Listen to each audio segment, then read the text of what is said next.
Presión arterial 97-58, pulso 102, respiraciones 32, temperatura 39, saturación 96%. Al examen, matidez, soplo tubárico, crepitantes inspiratorios en el tercio medio de mi derecho. Leucocitos en 12.800, abastonados 8%, boom de creatinina 22 y la radiografía de tórax, el tórax derecho muestra una radioopacidad. Básicamente es una neumonía. Y el tercer paciente es una mujer de 24 años, gestante, 11 semanas con disuria polaquiuria, cuyo percusión lumbar negativo, y el examen completo de orina muestra leucocitos 48 por campo. El último es un niño o niña de 3 años con diarrea más o menos un día, volumen en poca cantidad, que además presenta moco y rasgos de sangre, tenesmo, y al examen temperatura 38,5, hidratada, irritable, aumento de ruidos hidroaéreos y dolor a la palpación. Son 4 casos típicos que se presentan en las atenciones continuas en emergencia, que hablan de enfermedades infecciosas, ¿no? Con la primera parte de antibióticos no vamos a poder resolver, porque obviamente nos va a quedar todavía el vacío de qué otro antibiótico se puede dar. Quizás sí en alguna medida, pero vamos a necesitar todavía la siguiente clase. Para empezar tenemos que diferenciar dos términos importantes. Uno, el antibiótico, y como su mismo nombre lo dice, es una sustancia que está secretada por un microorganismo vivo, sea un esporo o lo que sea, que puede ayudar a sintetizar el medicamento, ¿ya? Y este resultado inhibe la replicación y el crecimiento y elimina a otros microorganismos que causan anormalidades o alteraciones en las células, nuestras células, ¿no? Quimioterápico es la sustancia que es sintética, que no tiene nada que ver con un microorganismo vivo, ¿no? Para tener una idea, el ciprofloxacino, por ejemplo, una fluorquinolona, o la penicilina misma, ¿no? que proviene de un hongo. Entonces, la penicilina vendría a ser un antibiótico y el ciprofloxacino un quimioterápico. Sin embargo, en la vida cotidiana lo utilizamos de manera, digamos, sin restricciones para ambos temas, ¿no?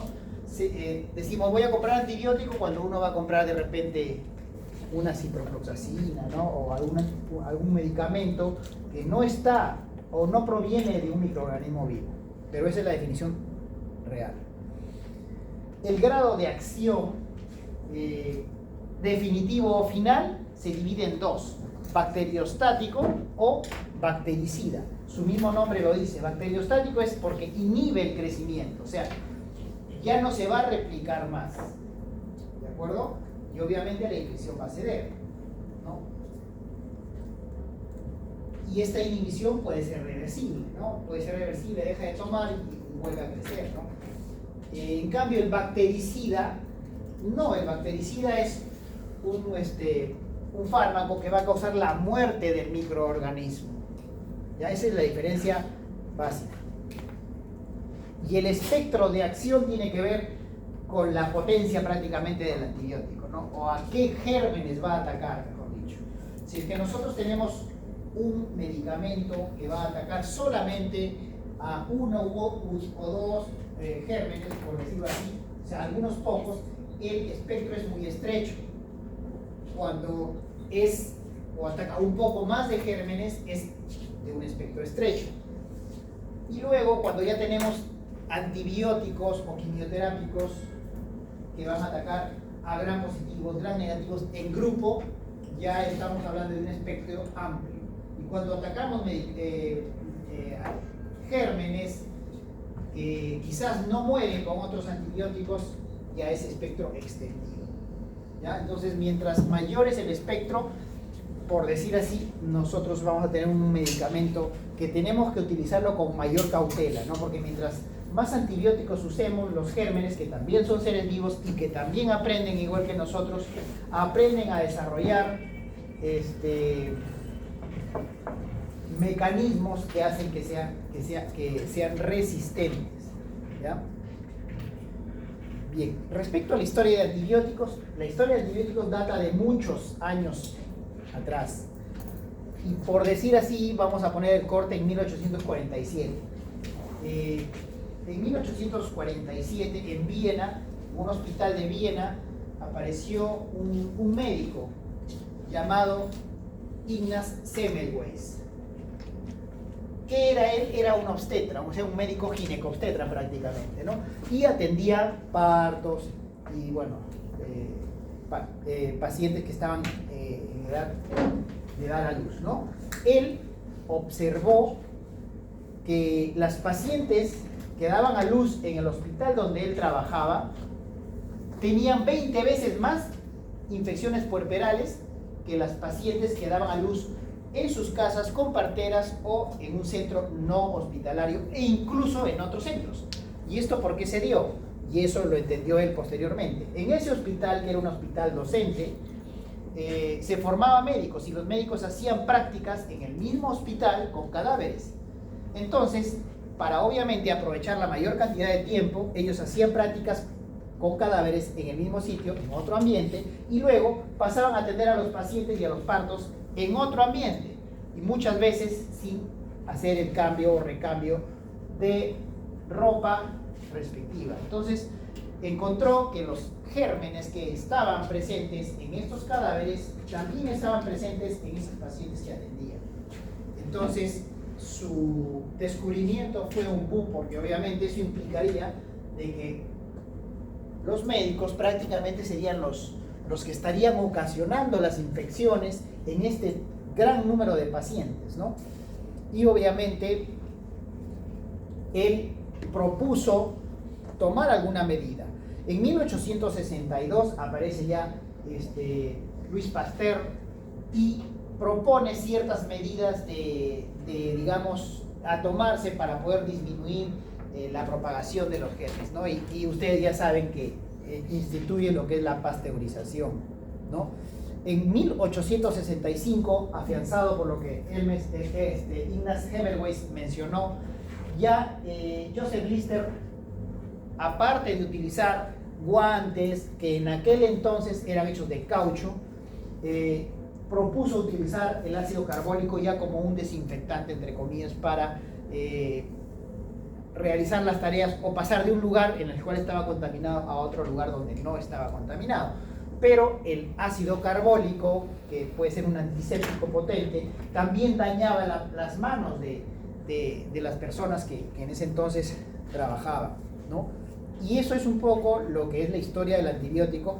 Ya en 1900 acá, bueno, vemos claramente cuándo se descubrió el primer antibiótico, que no fue un antibiótico, sino un quimioterápico, en 1910, que fue un quimioterápico que se sintetizó y se le llamó Salvarsan. El Salvarsan fue descubierto y se llamó arsfenamina, ¿no? Luego continuaron avanzando los años y ya más o menos en 1927 se propuso o se descubrió, Alexander Fleming encontró de manera fortuita que alrededor de un hongo llamado Penicillium notatum no crecían otras bacterias. Entonces él propuso o buscó sintetizar o extraer cuál es el compuesto de este hongo que permitía que los demás no crecieran a su alrededor. Y obviamente su estudio le llevó años, porque no es hasta más o menos 1940 podría ser, o sea, 20 años después, bueno, 13 años después, que recién se aprueba la penicilina como para el uso, ¿no? Y en el lapso se descubrieron otros antibióticos y quimioterápicos. Gerard Domag, más o menos en 1925, podría decir, descubrió otro antibiótico, bueno, vamos a llamar antibiótico de manera indistinta como lo solemos hacer, pero en este caso fue el Prontosil, ¿no? Que lo utilizó porque de una manera desesperada, porque su hija iba a ser amputada, ¿no? Y en aquel entonces no existía lo que ahora, pues, los estudios clínicos aleatorizados, la fase 1, la fase 2, la fase 3, ¿no? él simplemente lo usó, ¿no? Y evitó obviamente que su hija fuera amputada, ¿no? Y de ahí empezó a utilizarse pronto sí como un quimioterápico. Luego, más o menos en 1947, fue aprobada ya el uso de la penicilina y empieza a partir de ahí la época de oro, ¿no? La época de oro, porque empiezan a sintetizarse una serie de antibióticos y quimioterápicos que se empezaron a utilizar. En aquel entonces la tuberculosis era, digamos, una enfermedad que hasta ahorita nos aqueja, ¿no? Y que estaba muy prevalente acá en todos los países en aquel entonces y que continúa aún en nuestro país. Entonces todos los investigadores buscaban algún medicamento en contra de esta enfermedad o contra ese bacilo, ¿no? Y el primer medicamento que se descubrió fue la streptomicina, que fue descubierta contra ese bacilo de Koch, ¿no? Y fue descubierta por esas tres personas, ¿no?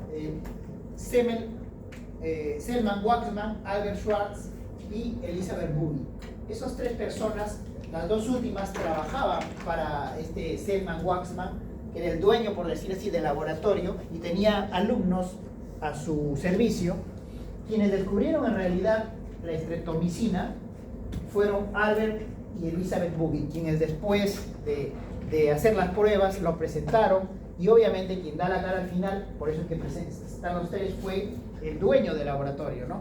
Posteriormente hubo una serie de disputas sobre el nombre y el descubrimiento, y obviamente lo llevó a ganar un premio Nobel porque fue el primer medicamento contra la tuberculosis que se descubrió. En aquel entonces todavía estábamos, digamos, viviendo en una sociedad bastante machista, por lo cual sacaron a la dama de ese estudio, ¿no? Y le manifestaron que ella no iba a obtener ningún beneficio porque obviamente ella se iba a dedicar a criar a sus hijos que próximamente vendrían. La sacaron del estudio y la eliminaron, quedándose solamente como, digamos, representantes o descubridores de este antibiótico, Waksman y Schatz.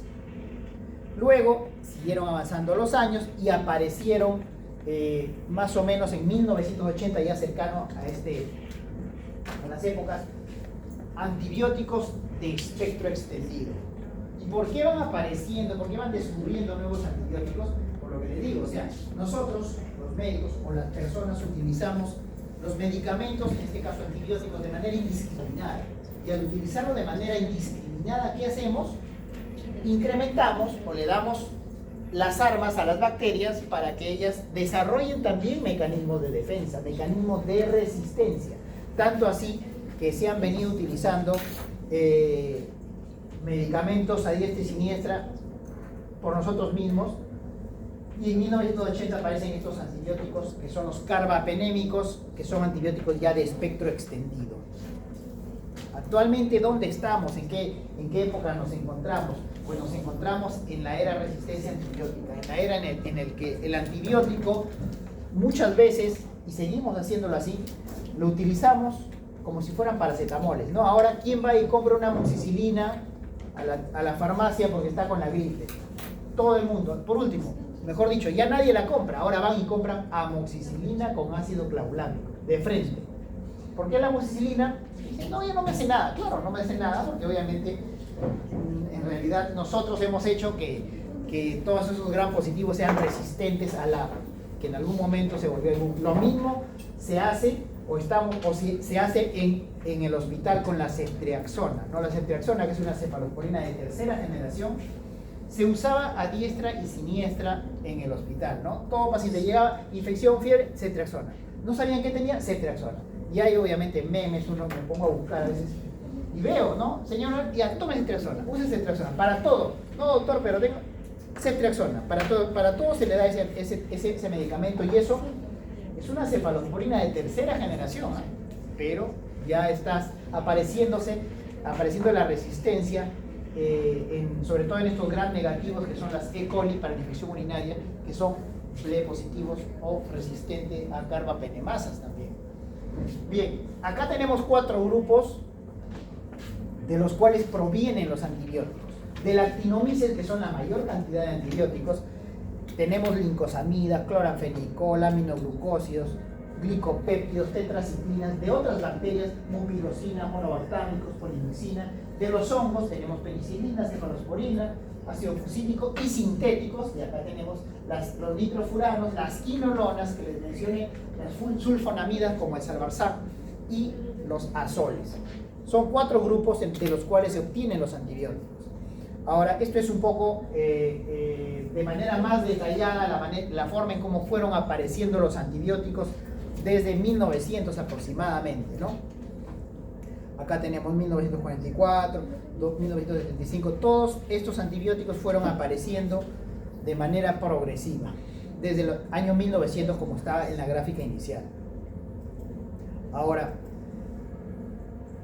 ¿qué buscamos en un antibiótico? ¿Cuál sería para nosotros, como médicos, el antibiótico ideal?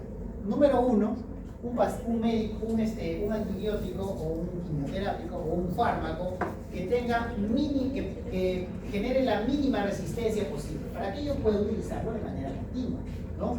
Que tenga o que no tenga reacciones adversas, idealmente, que tenga alta actividad biológica y que sea de amplio espectro, ¿no?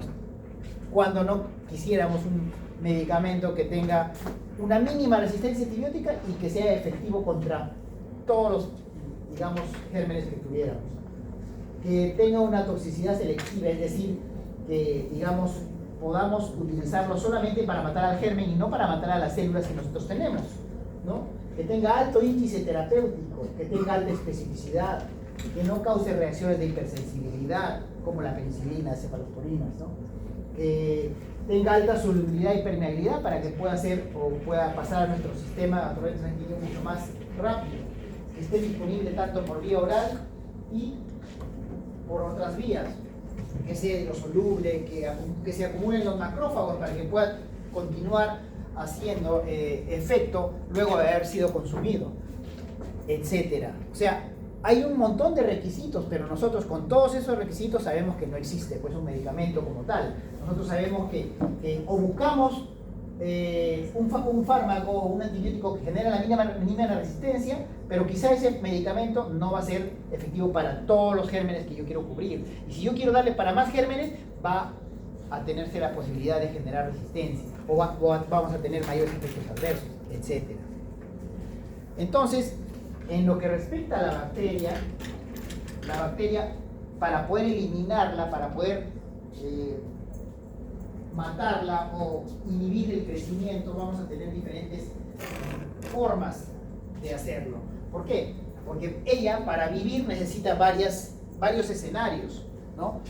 Necesita una pared celular que la va a separar del medio extracelular. Necesita un mecanismo o una fábrica de replicación para que pueda reproducirse, ¿no? Porque no es como nosotros, su reproducción es diferente, ¿no? ¿Qué más necesita? Necesita obviamente tener de dónde alimentarse. Entonces, por eso aparecen diferentes formas de poder eliminar las bacterias. Y una de las, digamos, más efectivas es justamente inhibir la síntesis de la pared celular. La pared celular es la barrera más importante que tiene la bacteria o ese microorganismo de protegerse del ambiente externo. ¿Por qué? Porque la bacteria en su interior, en su citoplasma, tiene una presión osmótica mucho más alta que la de afuera.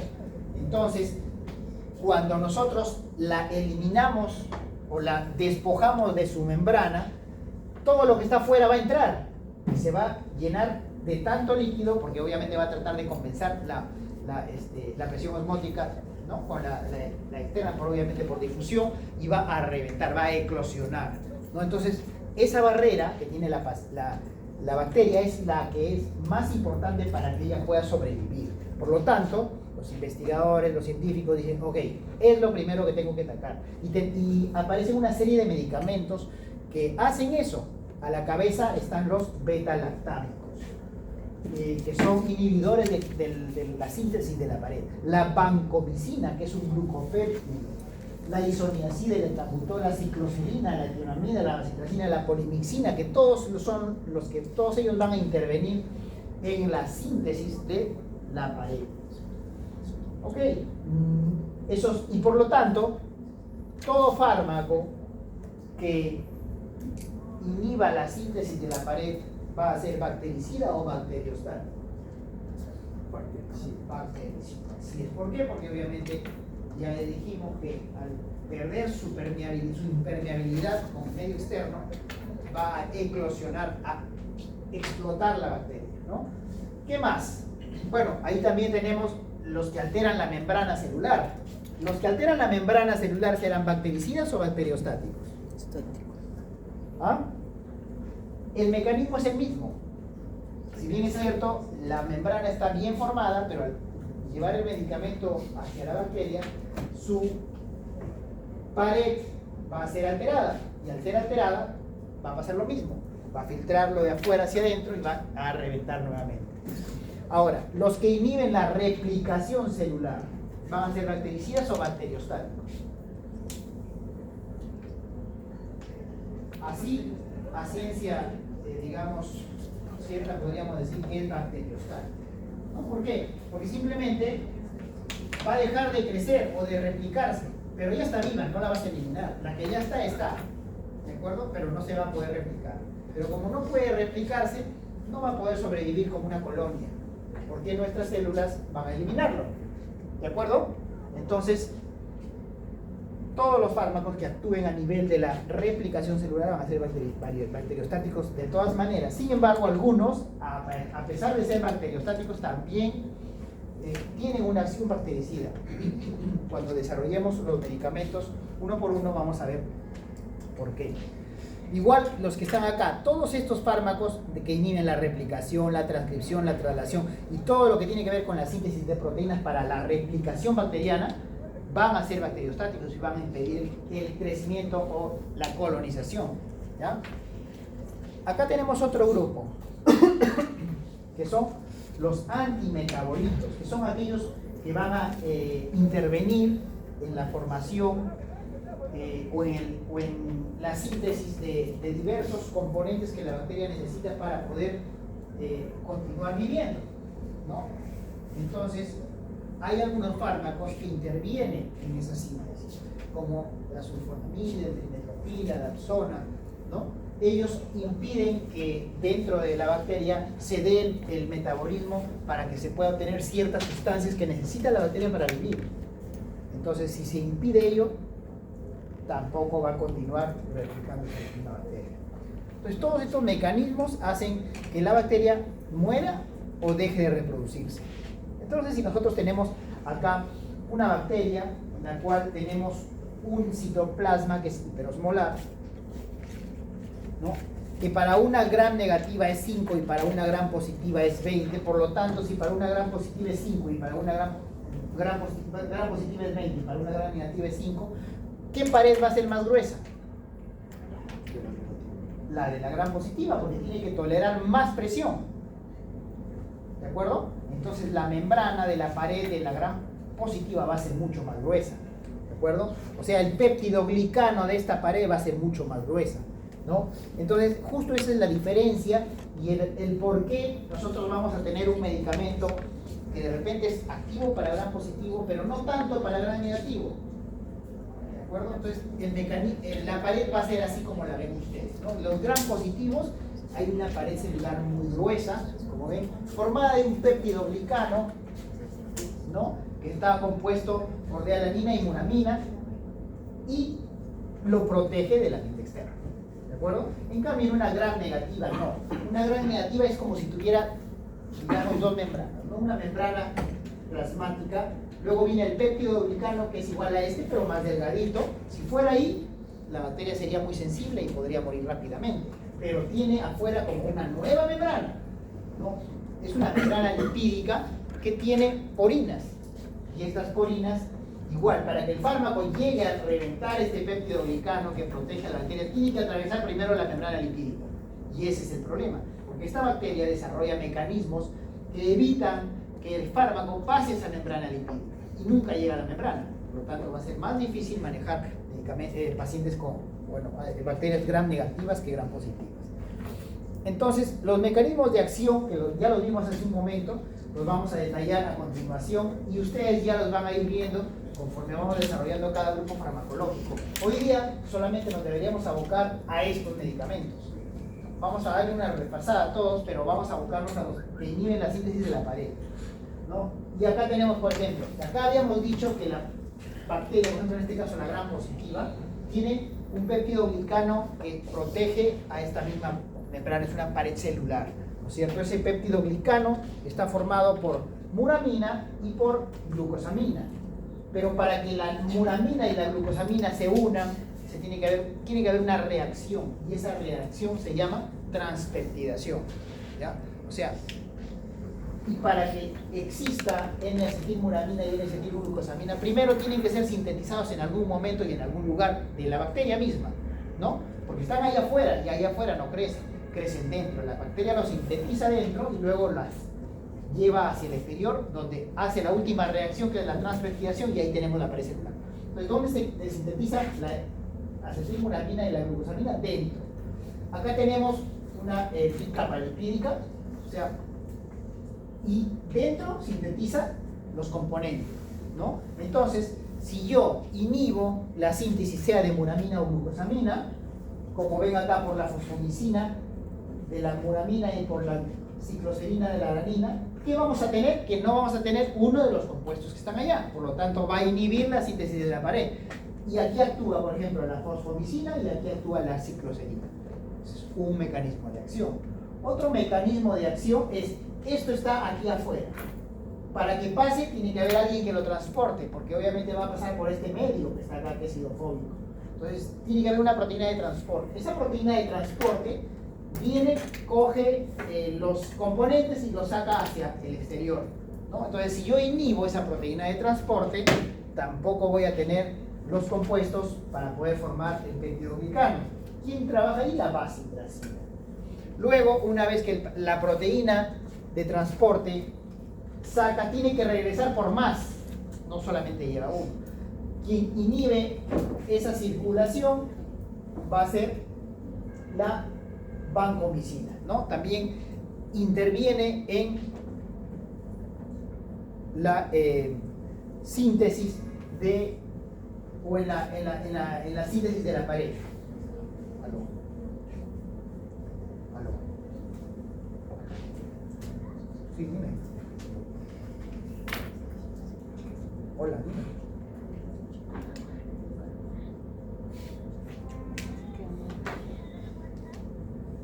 Ya, que hoy estoy en clase.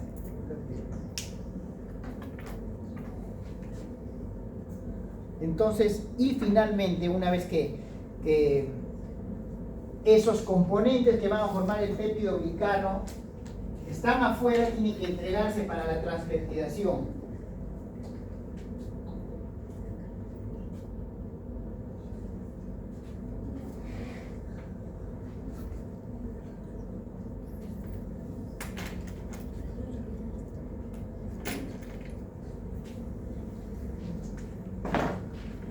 ¿Ok? Y finalmente, el gran grupo de medicamentos, que son, por ejemplo, los beta-lactámicos, van a inhibir ese paso final de la transpeptidación, ¿no? Y ahí están las penicilinas, las cefalosporinas, los carbapenémicos, los monolactámicos, entre otros. Entonces, todos esos medicamentos que ustedes ven, fosfomicina, cicloserina, vancomicina, vancomicina, ristocetrina y beta-lactámicos, van a impedir la síntesis de la pared.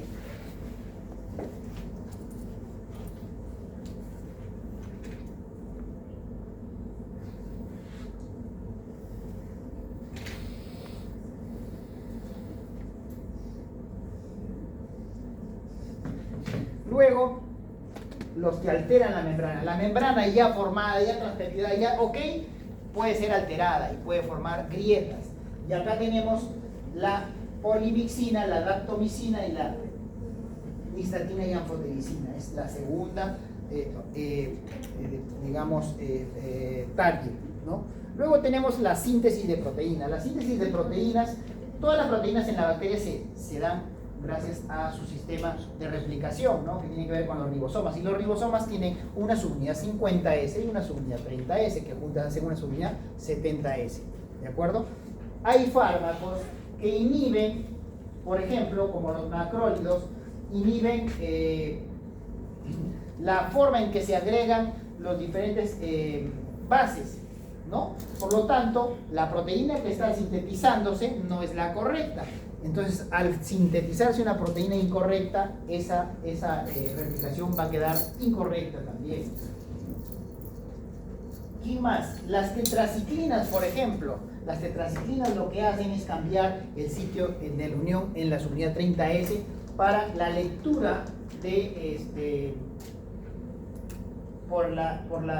para poder replicarse las proteínas. Ustedes saben que para poder darse o poder replicarse las células tiene que haber replicación proteica, y para poder replicarse las proteínas tiene que haber estas dos unidades trabajando a la par de manera coordinada, ¿ya? Luego tenemos, ya una vez sintetizadas las hebras, tenemos que, para que se puedan replicar, se tienen que primero separar, y para eso necesita una helicasa, una girasa y una polimerasa. Hay fármacos que inhiben a estas enzimas, ¿no? Como por ejemplo la rifampicina y la actinomicina, que inhiben a la RNA polimerasa, la quinolonas, que inhiben a la DNA girasa, ¿no? Y finalmente, o el quinto mecanismo, es aquel que, mediante el cual los fármacos impiden que se repliquen o que se sinteticen los elementos vitales para que esta bacteria pueda sobrevivir, ¿no? Como por ejemplo la vía del folato, ¿no? Acá tenemos una enzima que se llama dihidroteroato sintetasa, que es inhibida, por ejemplo, por las sulfonamidas. Entonces, al ser inhibida, no vamos a tener ácido dihidropeptoico, entonces no vamos a tener una síntesis adecuada de estas dos bases que son primordiales para la síntesis proteica.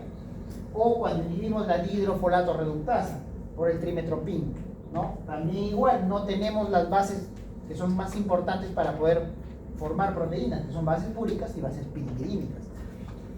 Entonces, todos esos mecanismos, que después los vamos a repetir, son importantes saber para poder yo decir, ya, este actúa en la subunidad 50, ese en la subunidad 30S, en la replicación en la DNA girasa, qué sé yo, ¿no? Bien, acá por ejemplo tenemos en la síntesis, o desglosamos la última, la parte 3 de la gráfica anterior, y vemos la síntesis de proteínas, ¿no? Nosotros tenemos acá una subunidad 30S, una subunidad 50S, y acá empiezan a hacerse la lectura de la formación de las diferentes bases. Entonces, ¿qué va a hacer, por ejemplo, el aminoglucósido? Esta conformación la cambia, y al cambiar la conformación, ya no va a haber la correcta unión o la correcta síntesis de la base que yo necesito. Por eso, obviamente, no se va a sintetizar adecuadamente, y al no hacerse, el germen ya no va, obviamente, a ser el mismo, ¿de acuerdo? El cloranfenicol, por ejemplo, el cloranfenicol produce cadenas terminales de lo que está sintetizándose la proteína, y el cloranfenicol dice, no, hasta acá nomás, y ya no se da las proteínas que deberían sintetizarse, por lo tanto, obviamente, no hay más proteínas sintetizadas. Acá tenemos, por ejemplo, dónde actúa, por ejemplo, la estreptomicina, ¿no? La estreptomicina actúa acá, ¿no? En el RNA mensajero, cambia la conformación, por lo tanto no va a encontrar su par, ¿no? Las tetraciclinas, igual, no interfieren en la unión del RNA de transferencia con el RNA mensajero, ¿no? Y obviamente ello implica que no se dé la síntesis adecuada de proteínas. La eritromicina también, al ligarse a la porción 50S, va a evitar la translocación, ¿no? Y la síntesis de proteínas. Y el cloranfenicol, como les dije, va a hacer o va a ocasionar que termine la replicación, ¿no? De la proteína.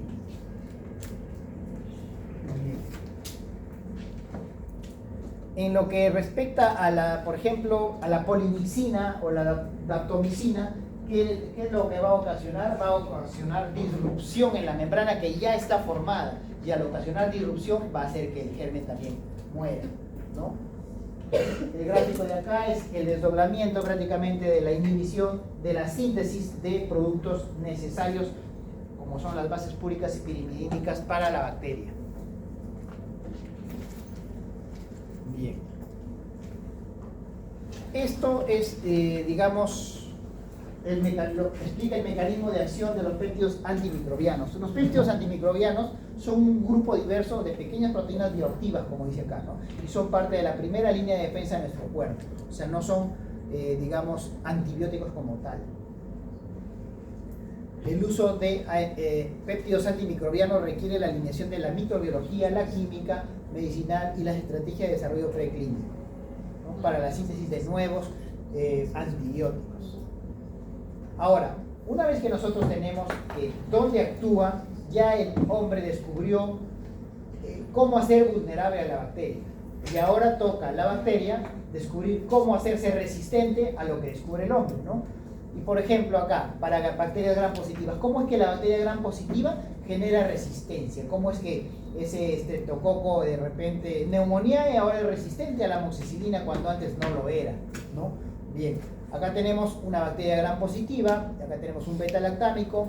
¿Qué pasa? El beta-lactámico elimina o impide la formación de la membrana, elimina el péptido glicano y tiene una proteína fijadora, por lo tanto no hay péptido glicano, la bacteria muere. Eso es lo que normalmente debería pasar. Pero ¿qué pasa? ¿Qué hace la bacteria? La bacteria, como les digo, el fármaco tiene que unirse a un lugar para poder actuar. ¿Qué hace el fármaco? La bacteria cambia la conformación, por ejemplo, donde se va a unir esta bacteria y la célula puede sobrevivir. ¿Qué más hace? Este antibiótico tiene un mecanismo mediante el cual, digamos, elimina el péptido glicano, ¿no? Una enzima principal que es la beta-lactamasa. ¿Pero qué hace la bacteria? Crea un inhibidor de beta-lactamasa, ¿no? Por lo tanto, la célula también sobrevive. En la gram negativa es diferente. En la gram negativa, ¿qué pasa? Atraviesa la membrana externa, porque vimos una membrana lipídica externa, luego viene la membrana que es el péptido glicano y luego viene la membrana celular, ¿no? Atraviesa uno, atraviesa el otro y tiene un sitio de edificación para la síntesis del peptoglicano. Si pasa todo ello, muere la célula. Pero acá tiene más mecanismos de resistencia, porque primero, la membrana externa se hace impermeable al fármaco, por lo tanto la célula sobrevive. Ya, ok, pasó la membrana externa, llega acá, pero la célula cambia el sitio de unión, ¿no? Del fármaco al peptidoglicano, por lo tanto la célula sobrevive, la bacteria sobrevive. O también crea mecanismos de resistencia como inhibidores de beta-lactamasa y también la célula sobrevive. Entonces acá tiene un punto más a favor, ¿no? Que es el atravesar esa membrana externa, ¿no? Que tiene porinas, y esas porinas lo que hacen son, evitan que al cambiar su conformación pase el fármaco. 5 mecanismos de resistencia contra 5 formas de atacar de nuestros antibióticos. La primera, el fármaco está por acá, tiene que atravesar acá este canal y hacer efecto. Pero ¿qué hace la bacteria? Cambia su conformación, por lo tanto no hay transporte del fármaco y esto lo hacen las células gram negativas, por ejemplo, ¿no? ¿Qué más? Este mecanismo mediante el cual el fármaco se une acá al peptidoglicano, atraviesa y mata. Pero ¿qué pasa? ¿Qué hace?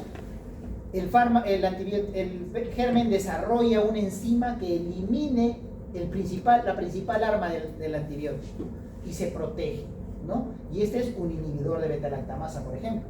Y acá tenemos, el beta-lactamasa, que rompe el anillo beta-lactámico. Otro mecanismo es que este germen crea bombas de expulsión del antibiótico, o sea, el fármaco va entrando y ella la va sacando, ¿no? También. ¿Qué más? Cuando entra, atraviesa el peptidoglicano, llega al núcleo, llega a la síntesis proteica, a las unidades 50S y 30S, ¿qué hace la bacteria? Crea sitios de protección y cambia sus sitios de unión. O sea, el fármaco va a ir a buscar donde se tiene que unir, no encuentra, no se une, no actúa, ¿no? Entonces cambia el sitio de acción. Y finalmente, en el mecanismo mediante el cual se inhibe la vía vital de la bacteria ¿qué hace? Desarrolla una vía alterna y empieza a sintetizar el mismo metabolito, o sea, esas bases, por otro camino. Bien. ¿Quiénes hacen esos mecanismos? Acá tenemos, por ejemplo, ¿no? Beta-lactámicos, aminoglucósidos, fosfomicina, metronidazol, tetraciclina, vancomicina, ¿qué hacen? Bloquean el transporte, ¿no? O sea, el mecanismo de resistencia de las bacterias contra esos medicamentos es gracias a este mecanismo de resistencia. Mediante la modificación de la enzima, tenemos en contra de los beta-lactámicos, los aminoglucósicos y el cloranfenicol. Y mediante la expulsión, es decir, el microorganismo que crea resistencia a las tetraciclinas lo puede hacer también con expulsión del medicamento. Ingresa tetraciclina y por otro lado lo saca, macrolio o quinolona, ¿no? Y la modificación del sitio de acción.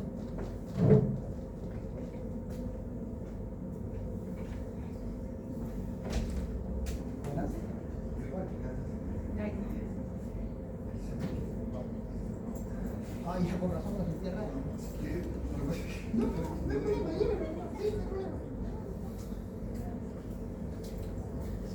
ya decía yo, ¿por qué este man se siente tan bien?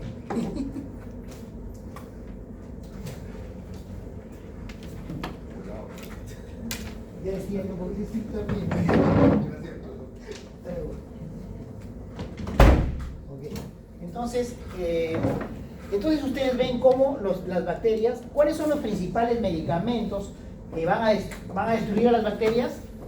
Los betalactámicos, ¿no? Son aquellos que rompen la pared celular. Entonces la bacteria ha desarrollado mucho más mecanismos para inhibir su acción contra los betalactámicos. Mira, lo pueden inhibir bloqueando el transporte, modificando la acción enzimática, modificando el sitio de acción. 3 mecanismos de zinc.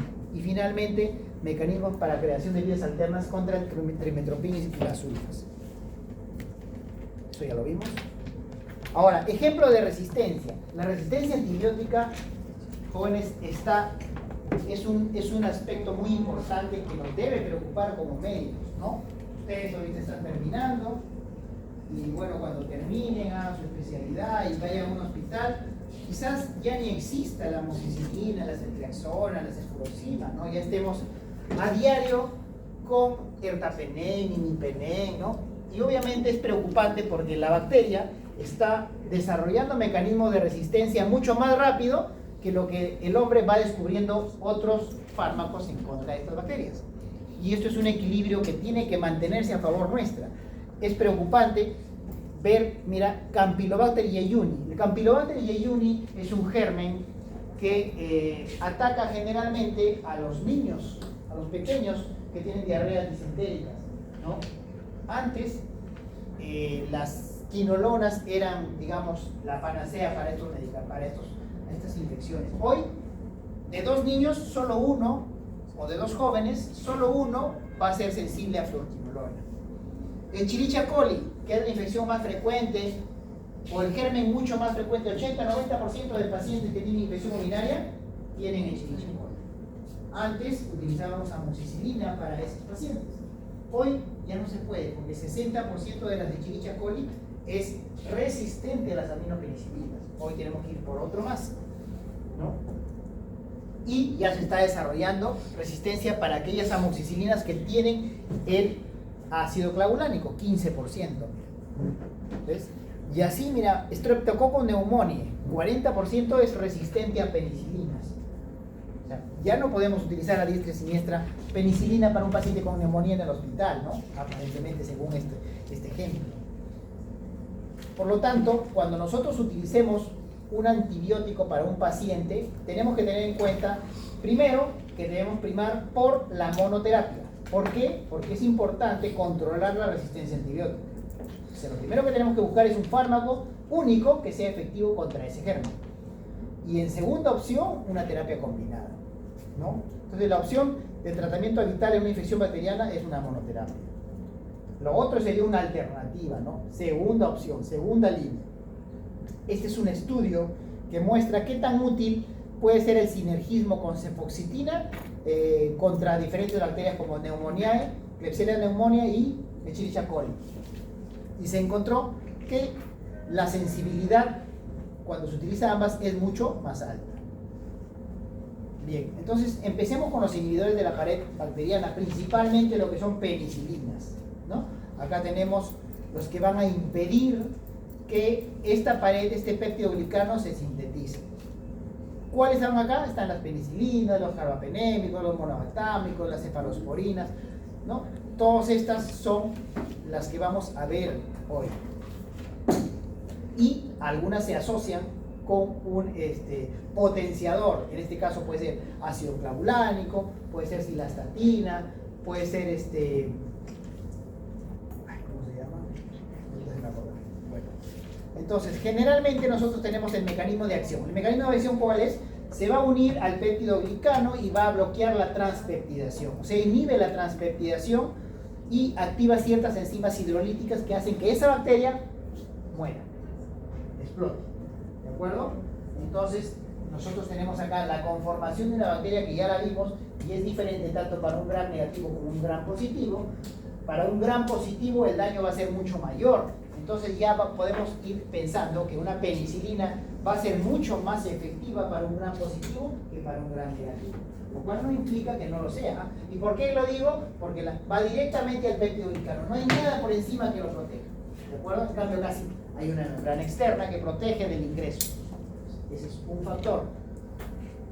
Ahora, ¿qué mecanismo de resistencia tenemos? Uno, beta-lactamasas. O sea, el germen crea mecanismos de resistencia o modificación enzimática que eliminan el anillo más importante del antibiótico para eliminar su conformación.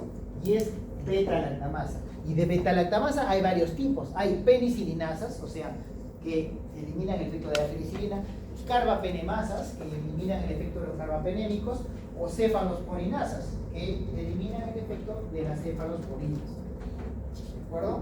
Entonces, nosotros acá tenemos, obviamente, la parte inicial del manejo con penicilinas. ¿Cómo es que las podemos clasificar? Las clasificamos como naturales y sintéticas, en general. Aparte, hay penicilinas específicas para algunos gérmenes específicos, que hay que tratarlos, digamos, de manera aislada, como lo es la pseudomonas o el enterococo. ¿De acuerdo? Hay fármacos que solamente se han creado para el enterococo y hay fármacos que solamente se han creado para la pseudomonas. ¿Sí? En líneas generales, todos los demás son naturales o sintéticas.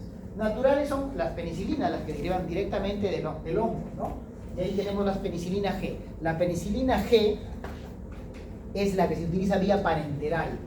¿De acuerdo? Vía parenteral puede ser cristalina, benzatínica, procaínica, cualquiera. Es endovenosa o parenteral. Y tenemos la penicilina B. La penicilina B que se utiliza por vía oral. ¿Ya? Son dos medicamentos.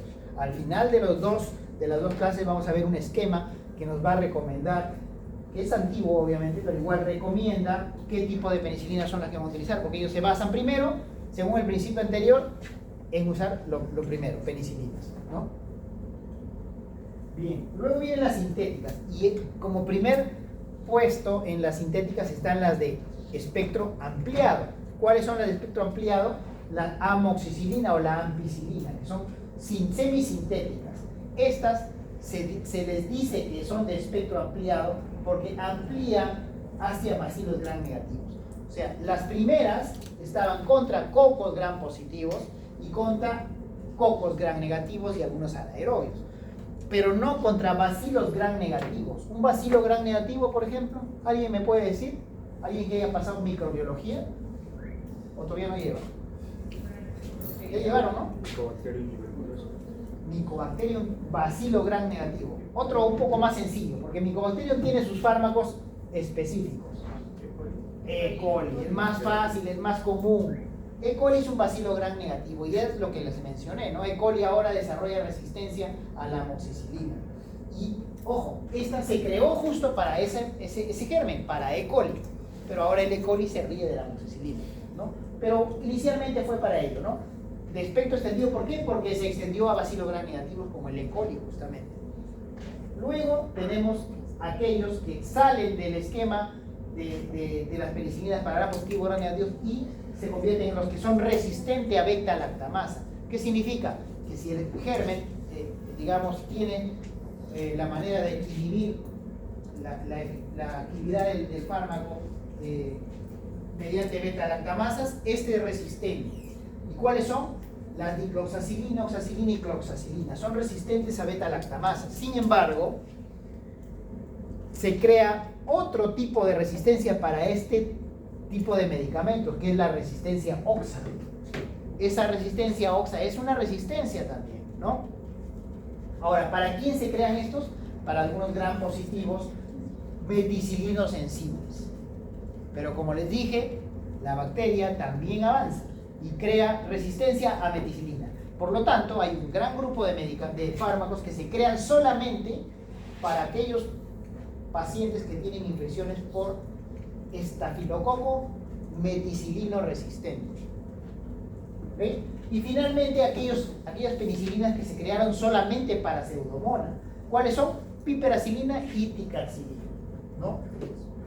Ahora, estas se potencian, así como la amoxicilina con el clavulánico, con el inhibidor de beta-lactamasa respectivo, como por ejemplo la piperacilina con tazobactam. Y ahora en la UCI uno dice, ¿qué le estás poniendo? Pipetazo. Pipetazo es esto, piperacilina más tazobactam, o picarcilina con ácido clavulánico, ¿de acuerdo? Que son medicamentos dirigidos solamente contra pseudomonas. O sea, contra pseudomonas vamos a ver cefalosporinas específicas y vamos a ver penicilinas específicas. En líneas generales nosotros tenemos el espectro así. Cocos gram positivos, las penicilinas de primera generación o las penicilinas naturales, ¿no? Gram positivos y algunos cocos gram negativos, como por ejemplo Neisseria, ¿de acuerdo?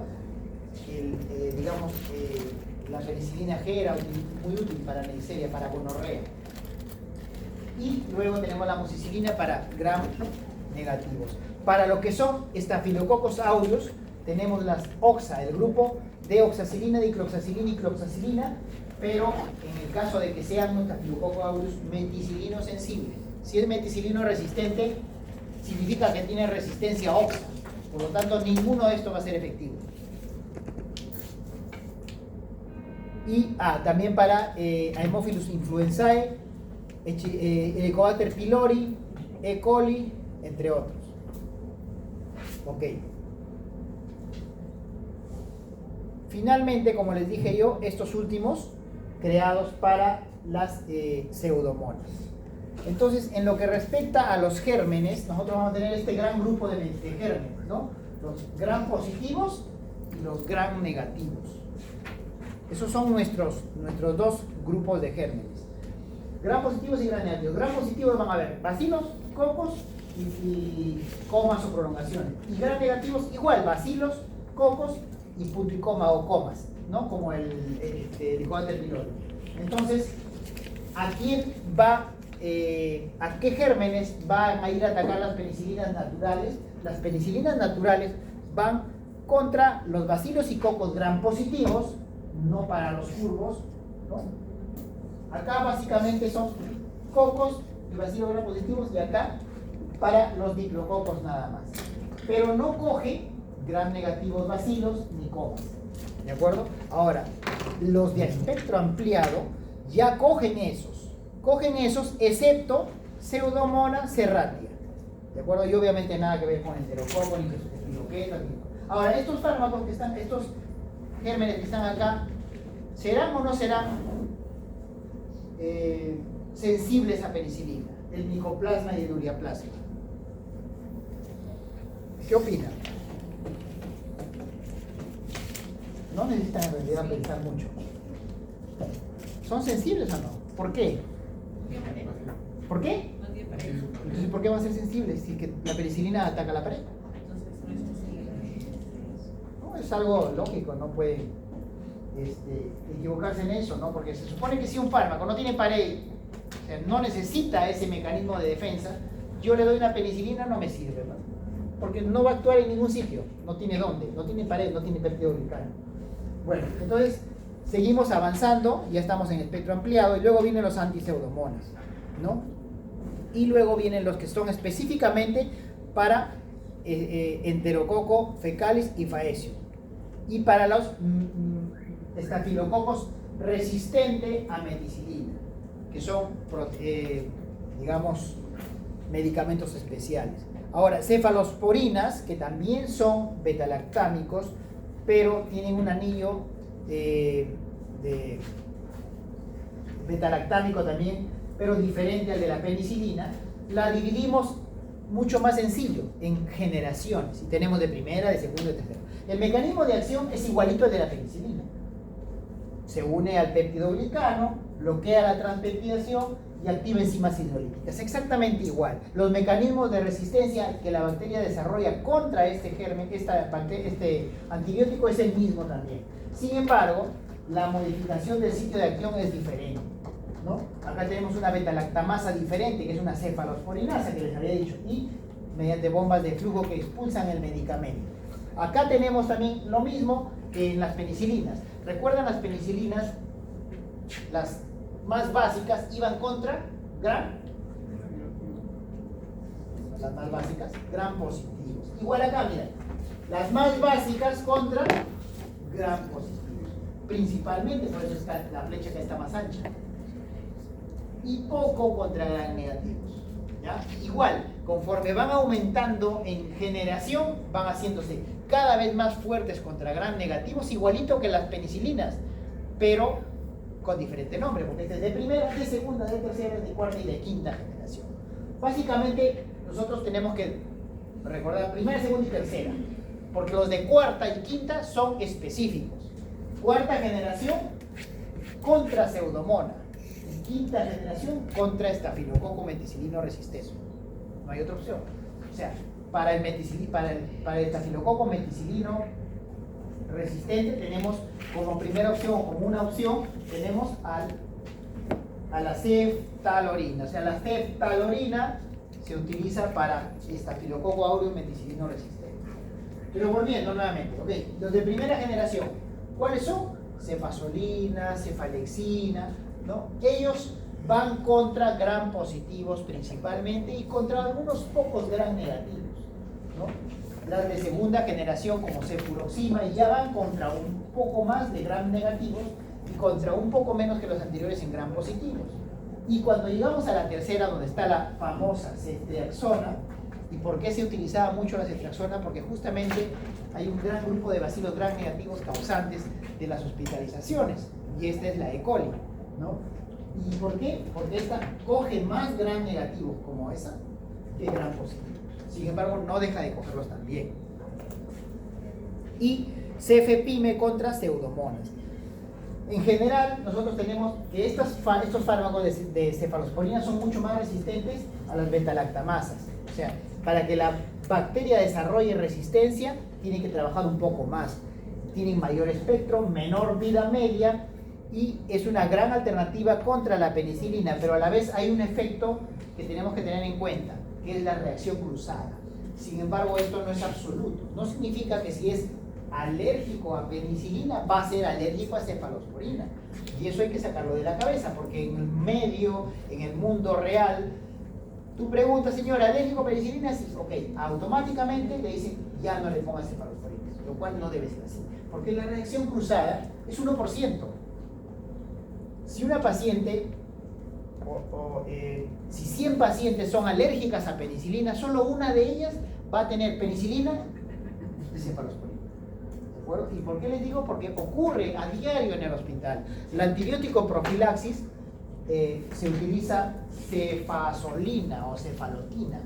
Ahora, cuando el paciente está en la cama quirúrgica antes de ser operada, el anestesiólogo le pregunta, le dice, señora, ¿usted es alérgica a penicilina? Sí, y ya no le quiere poner cefazolina, cuando la reacción cruzada es solamente 1%.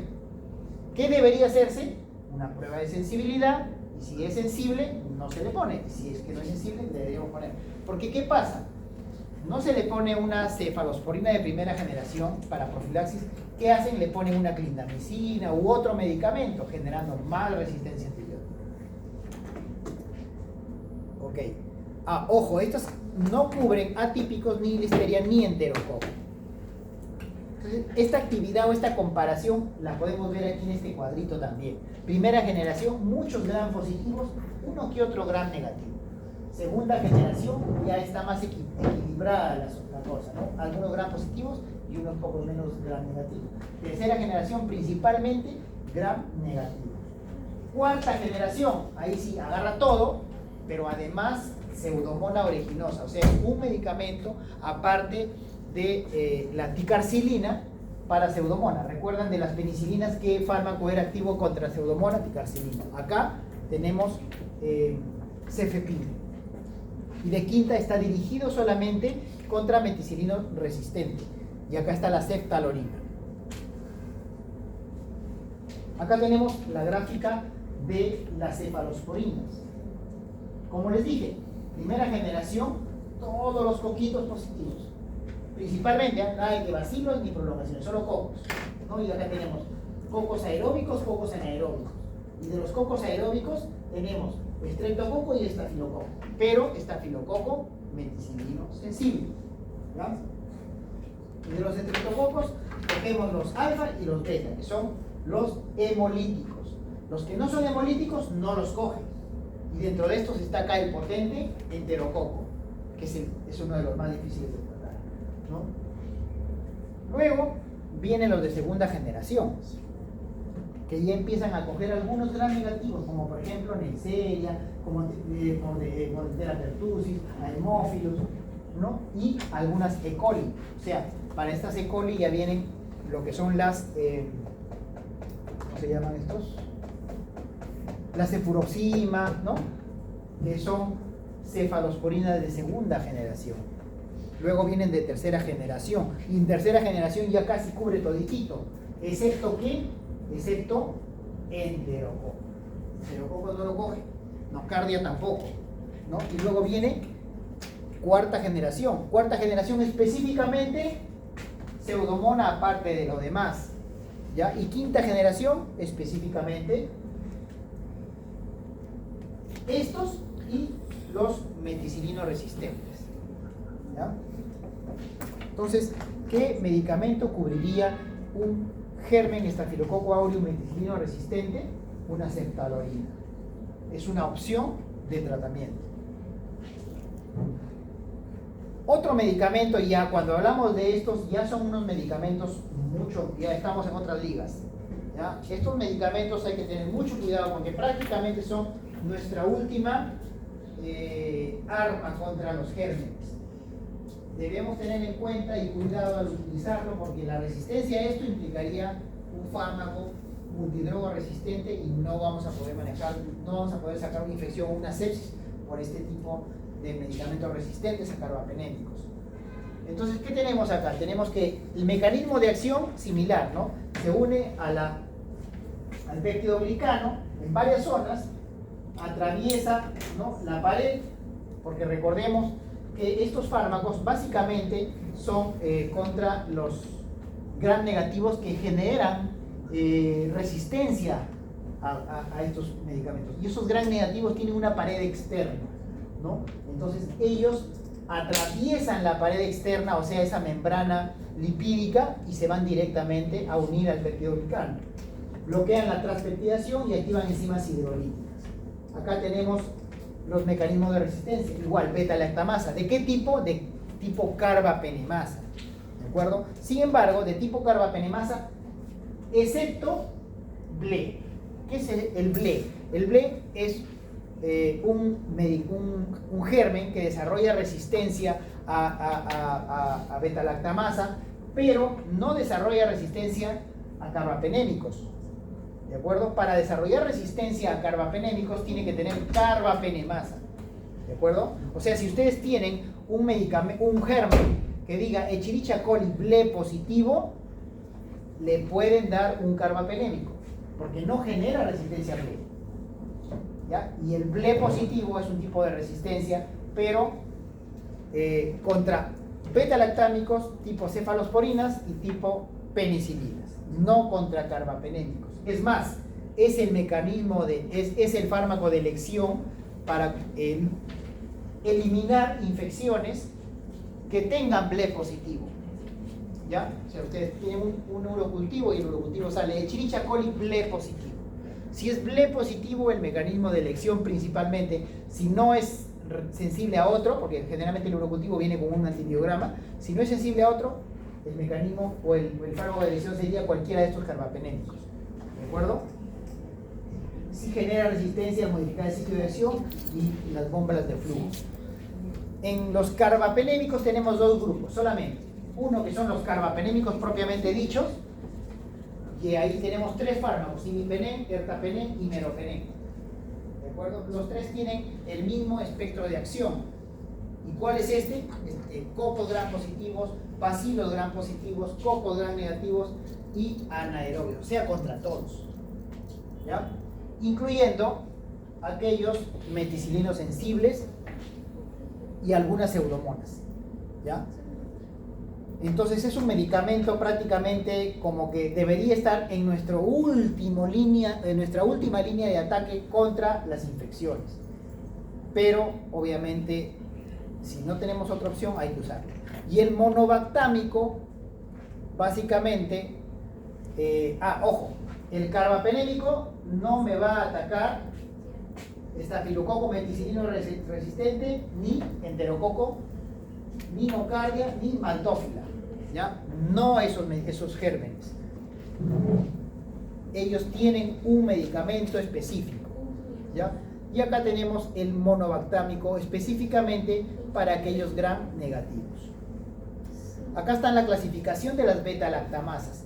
Las beta-lactamasas, o sea, los gérmenes desarrollan resistencia por creación de enzimas de 4 tipos: clase A, C, B y D. A, B, C y D. Perdón. Las que son resistencia de clase A son por serina-enzimas. Y acá, por ejemplo, la resistencia se hace mediada por plásmidos. O sea, el germen traslada la resistencia mediante plásmidos. Y acá tenemos los BLE positivos, ¿ya? Ellos son BLE positivos. Significa que, por ejemplo, son resistentes a penicilina y a cefalosporina, más no a carbapenémicos. ¿De acuerdo? O sea, la resistencia a beta-lactamasas de clase A es mediada por plásmidos y se da específicamente, como les digo, contra penicilinas y contra cefalosporinas. Después también tenemos una beta-lactamasa también por serina-enzima que es clase C y es mediada mediante cromosómicos, o sea, cromosomas de uno a otro, bacteria, y es la AMPC. Esta es específicamente contra cefalosporinas. ¿De acuerdo? Otra que es por serina-enzimas de tipo D son las de solamente tipo oxa, o sea, los gérmenes desarrollan resistencia contra oxacilina, dicloxacilina, ¿ya? Que son penicilinas específicamente. Y esta es la resistencia más fuerte de las bacterias, las que son de tipo metaloenzima, que se transmite por cromosomas y es metaloproteinasas contra los carbapenémicos. O sea, si tenemos un germen que tenga carbapenemasa, vamos a tener muchos problemas porque obviamente nos vamos a quedar sin armas para poder eliminar esta infección. Bien. Acá tenemos, por ejemplo, la sensibilidad, el ESBL principalmente a cefalosporina y el AMPC a resistencia a cefalosporina. Por eso es que ustedes ven, por ejemplo, cuando tenemos un paciente que tiene ESBL, puede ser sensible a cefoxitina, ceftriaxona, cefepime, puede ser, puede que no también, pero sí es resistente a estas dos, a la beta-lactamasa mediada por cromosomas de tipo AMPC, serina-enzimas. La actividad y, digamos, eficacia del carbapenémico está en contra de las que tienen resistencia BLE, resistencia MPC, pero no tiene acción contra los que tienen resistencia de Klebsiella o resistencia de metaloproteínas o resistencia OXA. ¿Cuál es la problemática del uso de los antibióticos? Como ya les dije, ¿no? Uno, que hay insuficiencia en la información. O sea, uno debe explicarle, y ustedes también deben practicar, que si uno tiene tos y estornuda, hoy, mañana no va a tomar antibióticos, porque no va a hacerse un virus, una bacteria en un día. Tiene que pasar al menos 5 a 7 días, que es el periodo en el que pasa y en el que nuestro cuerpo elimina el virus. Ok, persiste, ok, si persiste, puede haber una coinfección y pueden haber bacterias, porque los antibióticos se usan contra las bacterias, no contra los virus. ¿Estamos de acuerdo? Entonces, por lo tanto, es importante que ustedes transmitan eso y practiquen eso. No vayan a comprar su amoxicilina solamente porque tienen tos de un día.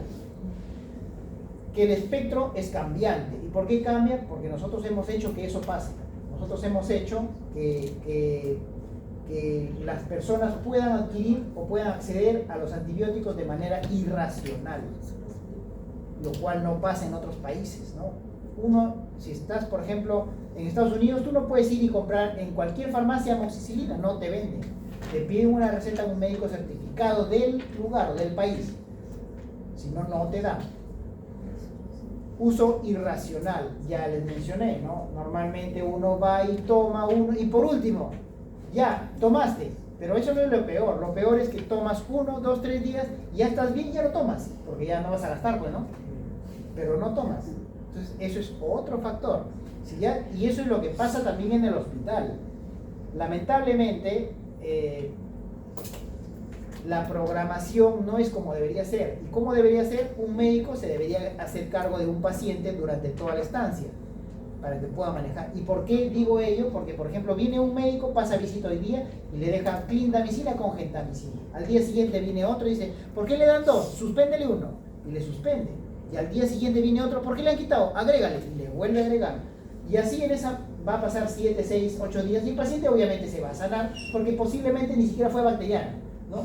Pero ya le dieron clindamicina, gentamicina, cefazolina, y ninguno por el tiempo adecuado de tratamiento, que son 7, o sea, el tratamiento son 7 días, 14 días, 21 días y así, ¿no? Múltiplos de 7.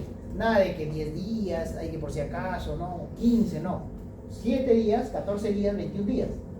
¿Ya? No es 3 días, ni 4 días, ni 5 días. Hay una creciente aparición de resistencia por los mecanismos que hemos visto y porque nosotros estamos haciendo ello. Y las perspectivas actuales y futuras de antibiótico-terapia obviamente van cambiando. ¿Qué debemos conocer para indicar un antibiótico? Uno, la estructura química, que tienen que saberla, cómo es que va a actuar, y eso tiene que ver con lo que les mencioné, ¿no? Por ejemplo, el micoplasma. Yo no le puedo dar una penicilina porque la penicilina inhibe la síntesis de la pared, y si el micoplasma no tiene pared, no le sirve, ¿no? Tengo que saber eso para poder indicarlo. O si es un gram positivo o si es un gram negativo. Y si es un gram negativo y yo quiero darle penicilina B, quizás me arriesgue a que no sea efectivo. Por lo tanto, no puedo darle, ¿no? Le podría dar uno de espectro ampliado, como la amoxicilina o la ampicilina, sí. Pero eso tengo que conocerlo aquí. ¿Ya? No van a salir recién para matar a unas cuantas personas para recién aprender. La farmacocinética también, ¿no? Ok, voy a tomar mi amoxicilina, ¿lo puedo tomar con las comidas o no? ¿Lo puedo tomar con leche o no? O sea, eso tiene que saber. Las reacciones adversas, y hemos visto que las más importantes son las que tienen que ver con el metabolismo del fármaco. ¿Por qué? Porque la enzima, el fármaco puede inducir o puede inhibir el metabolismo de otros fármacos y por lo tanto hacerlo o más sensible o menos sensible y menos efectivo.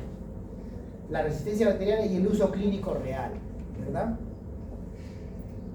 Entonces, para poder darle un antibiótico debo tener en cuenta, uno, cuál es el fármaco que tenga mayor frecuencia de causar, la sensibilidad en la zona, el espectro del antibiótico que voy a utilizar, la eficacia de este medicamento, la tolerancia, cuánto cuesta, porque yo no le voy a indicar a un paciente que de repente no puede comprar un medicamento que cuesta 10 soles cada uno y tiene que tomar 3 veces al día, ¿no?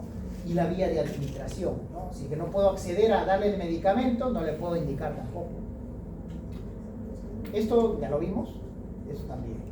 Hay gérmenes atípicos, como los que vimos. El micoplasma, por ejemplo, no tiene pared, ¿no? Y dentro de estos tenemos el micoplasma pneumoniae, el micoplasma leprae, ¿no? El ureolíticum, ureaplasma ureolíticum, la rickettsia, la coxiella, la clamidia. La clamidia es un germen intracelular, o sea, vive en nuestras propias células.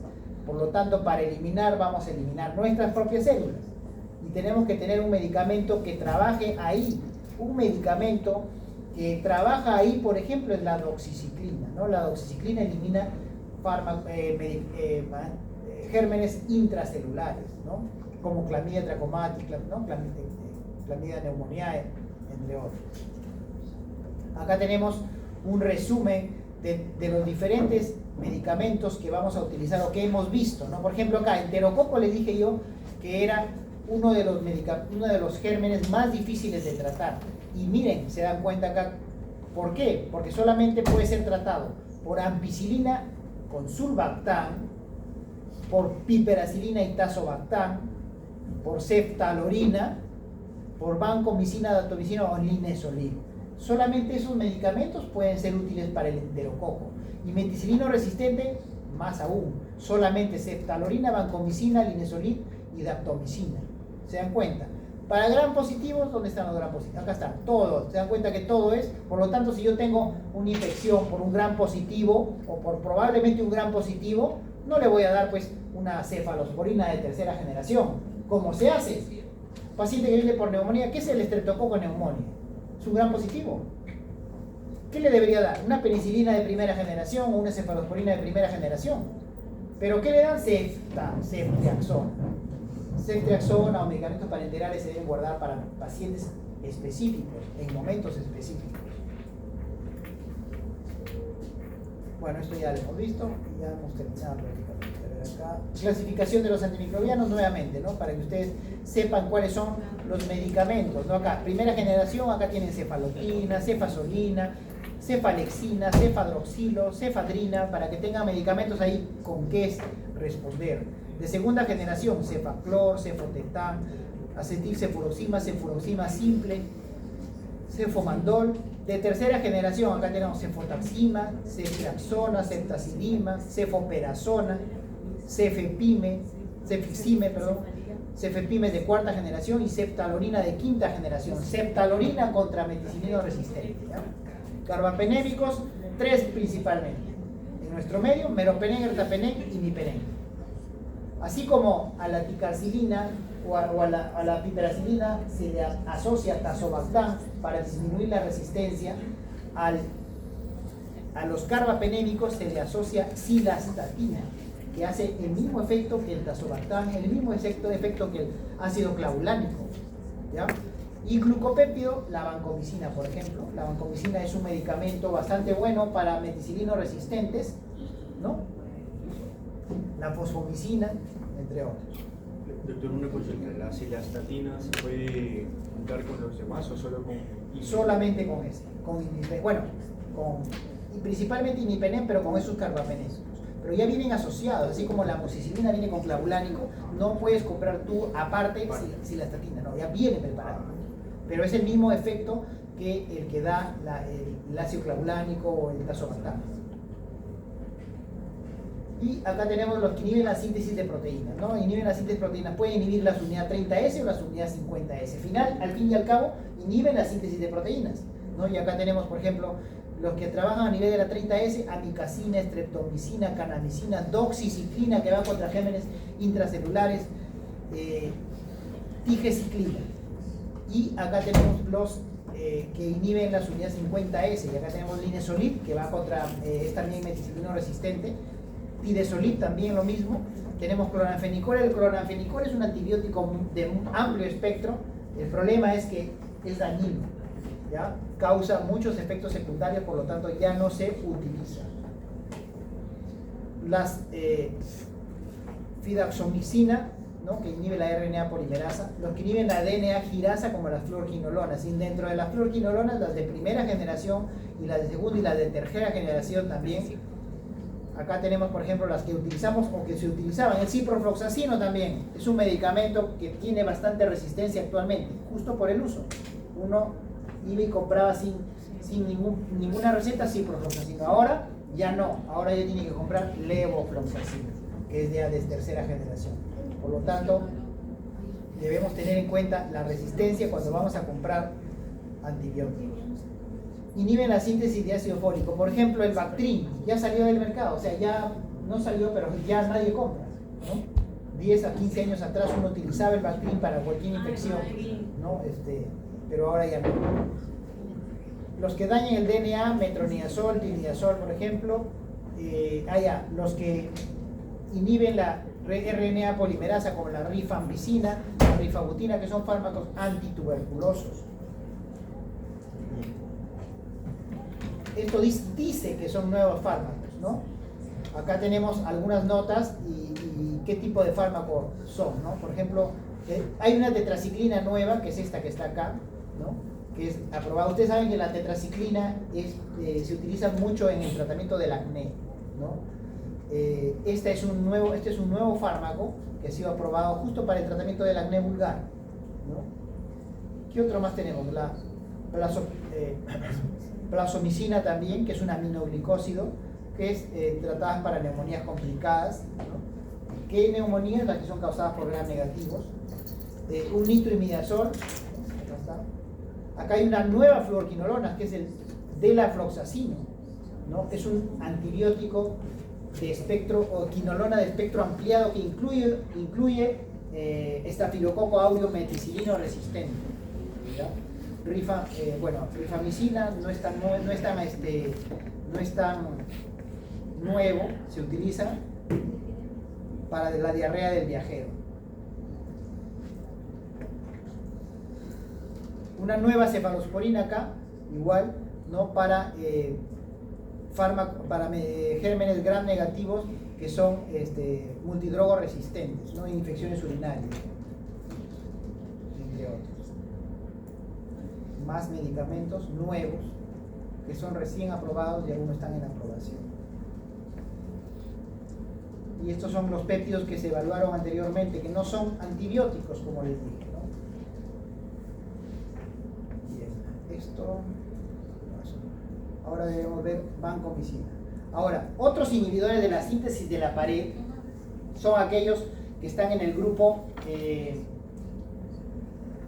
que ya tenemos la pared formada, bueno, algunos, ¿no? Que también inhiben en otras, no en la transpeptidación, sino en los precursores de estos componentes que se van a transpeptidar posteriormente. Y acá tenemos a la cabeza la vancomicina. La vancomicina es un glucopéptido.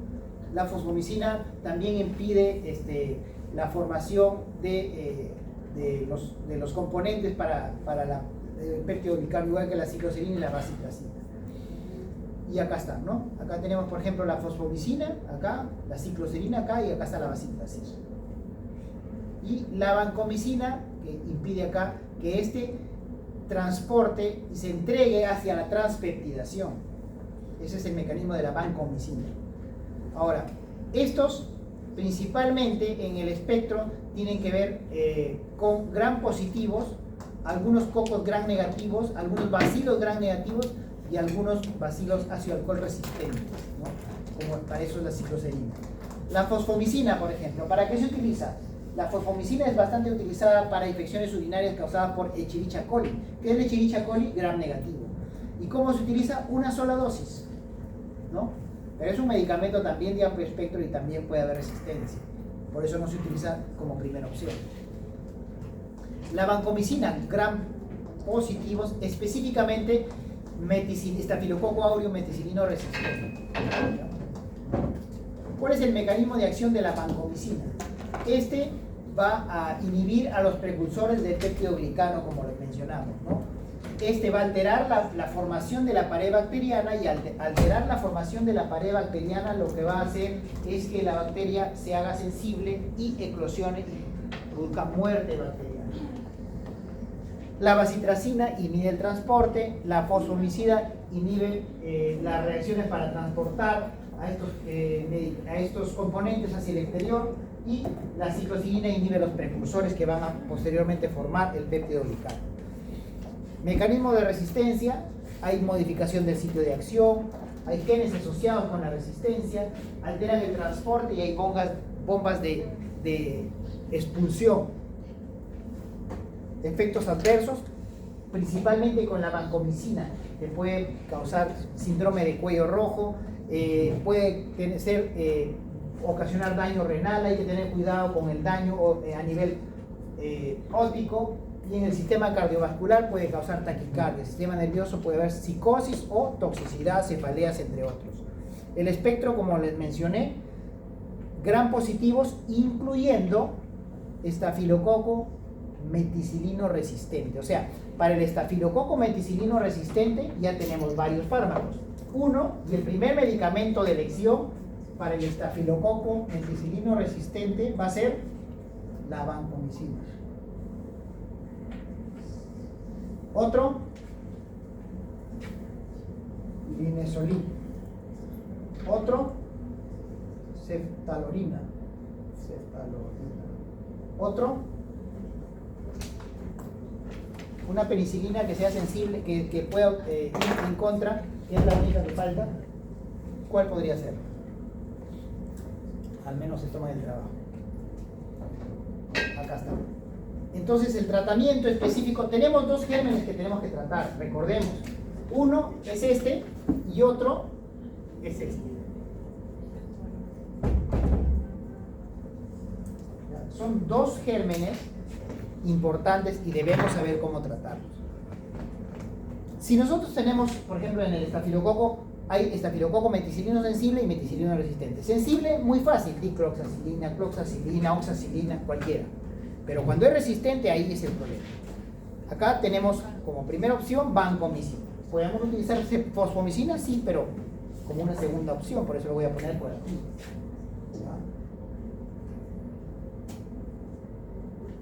Pero sí vancomicina. Ceftalorina, sí, también. Linezolid, o sea, acá tenemos número 1, número 2, número 3. ¿Sí? Y finalmente, rifampicina o daptomicina.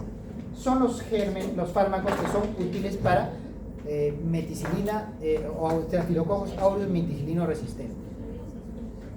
En fin. ¿Alguna pregunta? Los de Pseudomonas los vamos a averiguar.